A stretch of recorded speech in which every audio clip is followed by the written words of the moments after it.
Hey there, sports history fan. This is Arnie Chapman, aka the Football History Dude, and before we get into this episode brought to you by the Sports History Network, I wanted to tell you about another book giveaway that we have on the website. Our friend of the network, Timothy J. Brown, is giving away 5 copies of his latest book. This book is titled Hut Hut Hike, A History of Football Terminology. This book explores the history of football terminology by examining when and why more than 400 familiar words and expressions entered the game. By linking the game's evolution to changes in its language, readers learn the origins of first string, basic fundamentals, X's and O's, long snapper, and hundreds more of terms used in every football conversation or broadcast. Organized in easy-to-read, bite-sized chunks and filled with period images and illustrations, Hut Hut Hike tells football's history one word at a time. Now, to sign up for a chance to win your copy of the book, head to sportshistorynetwork.com/giveaways. Again, that's sportshistorynetwork.com/giveaways. We just got done watching the national championship game and saw a lot of people traveling to go to that game, and as well as all the NFL games and all the college bowl games that we got to see this season. But what happened with people traveling in the 1920s to go to football games? It's an interesting subject, and it's one that our friend Timothy P. Brown of Archaeology.com is going to deal with us with the travels of Loyola, Chicago, coming up in just a moment. This is the Pigskin Daily History Dispatch, a podcast that covers the anniversaries of American football events throughout history on a day-to-day basis. Your host, Darren Hayes, is podcasting from America's North Shore to bring you the memories of the gridiron, one day at a time. So as we come out of the tunnel of the Sports History Network, let's take the field and go no huddle through the portal of positive gridiron history with PigskinDispatch.com. This podcast is part of the Sports History Network, your headquarters for the yesteryear of your favorite sport. You can learn more at sportshistorynetwork.com. Hello, my football friends. This is Darren Hayes of PigskinDispatch.com. Welcome to the Pigpen, your portal to positive football history, and welcome to Tuesday. It's Football Archaeology Day, and we have Timothy P. Brown from FootballArchaeology.com to join us to talk about another one of his tidbits. Tim, welcome back to the Pigpen. Hey, Darren. Good to see you again. Appreciate you having me on. I always look forward to it. It's good. Happy time every week. Yeah, this is something that we all look forward to. I know the listeners we've got a lot of feedback on it. It's sort of a Tuesday tradition to hear from Mr. Brown on some great football history. And you have a real gem tonight to talk about. You have a tidbit that you put out on November 1st called All Aboard for Loyola Chicago Football. Yeah, so this is one, for me, it's kind of a fun item from a couple of different directions. One is just that I have, over the past, 10 years, I've probably owned a couple of these itineraries. So itineraries of like a team taking a trip across the country, and they get this little booklet that tells them you're on this train, you're on that train, da-da-da, your meals served this time, that time. But then lately I've kind of come across a couple of these like this one for Loyola. So it's a 1930, call it a leaflet, for basically advertising a trip that was being organized when Loyola Chicago, they're playing football at the time. They were heading down to play St. Louis U, in St. Louis. And so, this is a time, Route 66 existed by then, but, that probably took a pretty fair chunk of time to go by car. And they probably didn't have like the largest ball of twine or statues of dinosaurs and stuff at that point in time. Probably not yet. Let's hope they didn't. But so, what happened was 2 guys who were the captains of the basketball and football teams the previous year, they organized a trip through, whatever I think it was Illinois Central, but anyways, one of the major railroads. So they basically set up a package where you could take rail transportation down there, a night at one of St. Louis's finest hotels, and then a ticket to the game. And then it was a Friday night game, so you'd take off Friday morning, watch the game, stay overnight Saturday, and then jump on the train, come back on Saturday. So, it's just kind of an interesting thing. Like the one guy who was the basketball captain, he would have been in the NBA had it been, 20, 30 years later, because he was, an All-American, he was a stud. But there wasn't much in the way of pro basketball. He played semi-pro and stuff like that. But anyways, and then the guy who was a football captain the previous year was the freshman coach at Loyola. So they put this package together, and it was like it cost $10.50, which seems really cheap, but it was $186 in $2020. So yeah, you had to lay out some money. But so they go down and they play a game. St. Louis has a brand new stadium, Wall Stadium, that they opened that year. They'd had played one or two games there before. St. Louis U was favored, and that was back in the time when Newt Rockne would make his predictions. So he's playing against these teams, so he's predicting what's happening across the country. So he predicted St. Louis U to win, and but sure enough, turns out that Loyola wins the game. I think they scored a touchdown fairly early in the first half, and then just kind of hung on. But the odd thing then was, so they built a stadium in 29, meaning Loyola. But after the 30 season, they dropped football. So the fans who took the train down to St. Louis saw Loyola win a game, and then they lost the last two games of the season. So if you were fortunate enough to go to St. Louis, you saw Loyola Chicago's last football win ever, because they were done after that. So anyways, it's just kind of a neat little, side note, but, they were really, I mean, I'm sure there were other schools that dropped football before that, but, they were playing at a reasonable level, kind of a G5 level today, something like that. But, they ended up just dropping it. St. Louis kept playing. They played until the 49 season before they finally dropped it.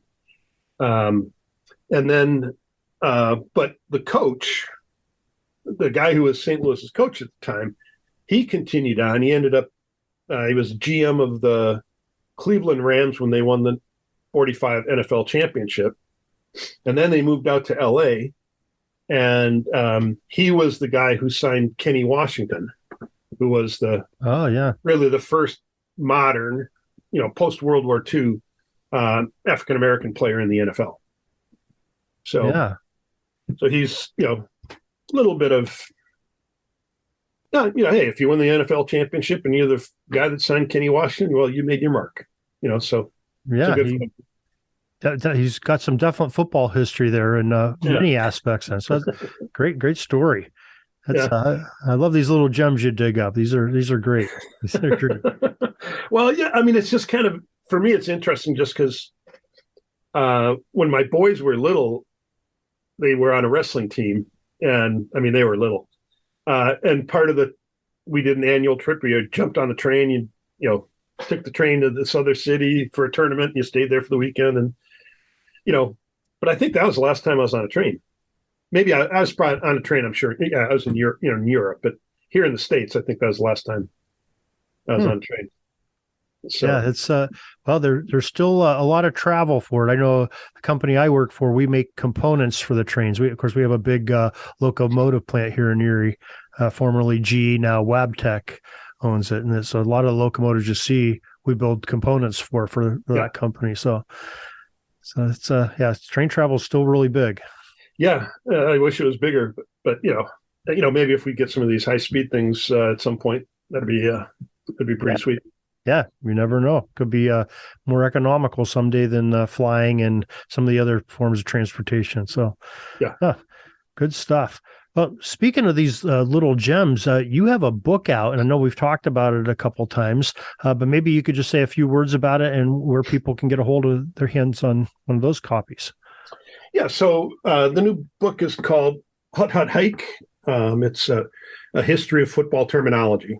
So it's basically, I just kind of sat down and brainstormed what I thought were, key football terms, and then I solicited input from from a handful of other folks, and basically ended up with about 420 terms. And I basically went through and identified when that term first arrived in football. So a word like handoff or blitz, or even things as basic as punt. When did those words first come into football? Now, some were there from the beginning, straight out of rugby, but others came, all along.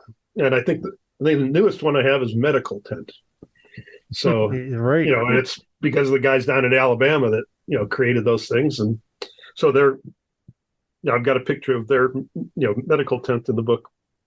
So, there's lots of pictures too. So if, pictures, drawings, for simple people like me that like the pictures. Yeah. Well, I love the pictures. But, because sometimes it's just a lot easier to get across a point if you've got a picture to look at, so. That's right. I'm the kind of guy that's saying, hey, all these words are getting in the way of my pictures.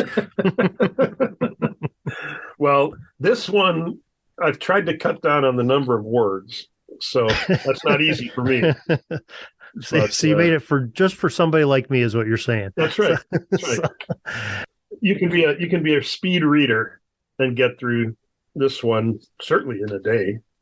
Yeah, so it's like we said before, this is just a great book. You could basically, open up the book to any page and pick right up at it, and close the book and open up another page, and you'll be learning something. You're not missing something.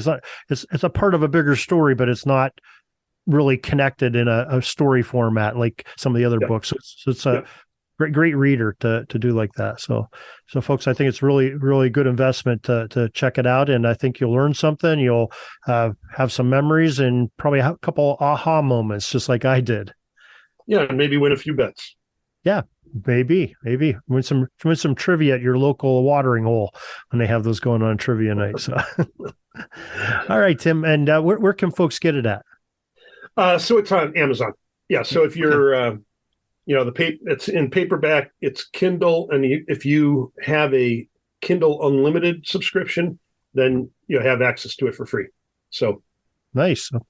All right. It's called Hut Hike, and make sure you get a copy of it and check it out, because it's some pretty cool stuff. So, Tim, we thank you again for joining us here tonight. And you want to maybe give folks an idea where they can get a hold of the tidbits that you have coming out each and every day? Yeah, just find me at footballarchaeology.com, and you can subscribe there.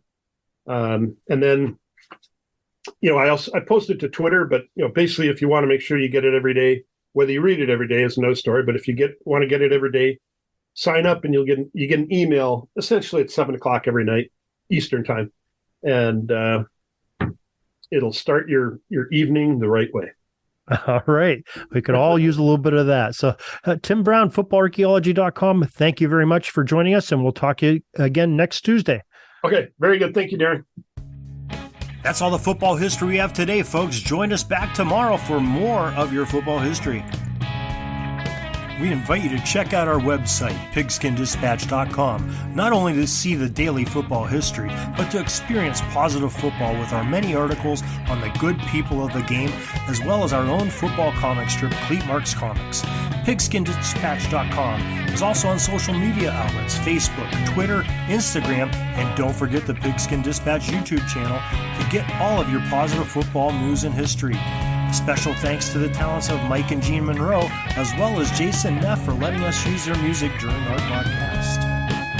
This podcast is part of the Sports History Network, your headquarters for the yesteryear of your favorite sport. You can learn more at sportshistorynetwork.com.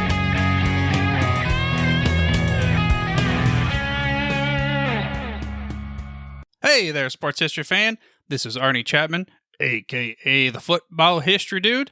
And I hope that you enjoyed this recent episode presented by the Sports History Network and were able to learn some good old-fashioned sports history knowledge nuggets. I started the Sports History Network back in 2020 with the mission to help podcasters find a community of like-minded sports history nerds, as well as helping aspiring podcasters to start their own shows. We have a little bit over 30 shows on the network right now covering all sorts of sports history. But as far as I'm concerned, we're just at the toothpick in the ocean moment, that can't even figure it out because there's so much more coming. We wanted to create the ultimate headquarters for sports yesteryear, starting with Podcast Network and our website, but we're going to continue to move into other mediums as well. And here's the cool part, because we want you to be part of our team. So if you're interested in starting your own podcast, or maybe being a guest on one of our shows, or who knows, maybe even writing an article for us over on the website. Seriously, all you gotta do is reach out to us on the contact page over at sportshistorynetwork.com. You can be as technologically savvy as a Neanderthal tapping on a stone trying to figure out this whole hieroglyphics thing back in the day. Again, it doesn't matter, because even if you don't understand the whole podcast space, we have a production team that can pretty much help you out with doing everything. All you gotta do, head over to sportshistorynetwork.com, head to the contact page, fill it out. That message goes right to me, and I'll reach out to you as soon as I can. But for now, dude, I'm through if you're through.